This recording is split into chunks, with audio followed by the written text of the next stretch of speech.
তো good morning সবাইকে। আজ 90 দিন বডি ট্রান্সফরমেশনের দিন 5। তো সকালবেলা খালি পেটে জল খেয়ে গাড়ি নিয়ে বেরিয়ে পড়লাম মাঠের উদ্দেশ্যে।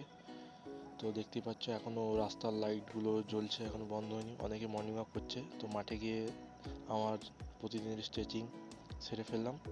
ওই লাগা পায়ে অল্প অল্প করে একটু রানিং করার চেষ্টা করছিলাম। কতগুলো জাম্পিং জ্যাক্স এবং পায়ের কতগুলো স্ট্রেচিং করে নিলাম।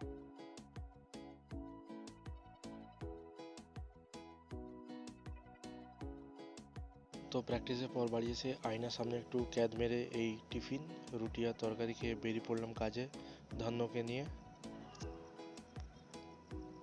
কাজ থেকে ফিরে স্নান করে বসে পড়লাম খেতে। এই দেখতেই পাচ্ছ আজকের মেনু। তারপর একদম রেস্ট নিয়ে চললাম একদম সন্ধ্যাতে ছাদে। এই স্ট্রেচিং করে শুরু করে দিলাম। 10টা করে পার সেটে 100টা করে পুশ আপ মেরে স্টার্ট করলাম।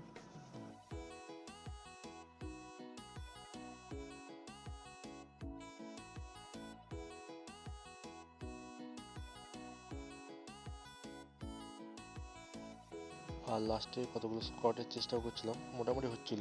তো এই যে রাতের মেনু, অন্ধকারে বুঝতেই পারছো, আসলে একটা ভাইয়ের বার্থডে ছিল। তো ওই বার্থডে পার্টি আমাদের মাঠে সেলিব্রেট হচ্ছিলো। রুটি আর চিকেন ছিল। তো এটাই আজকে রাতের মেনু। আর বাড়ি এসে এই দেখো নুদুস নিজের বডিটা একবার দেখছিলাম কত কি হয়েছে না হয়েছে। চলো, গুড নাইট, দেখা হচ্ছে নেক্সট ভিডিওতে।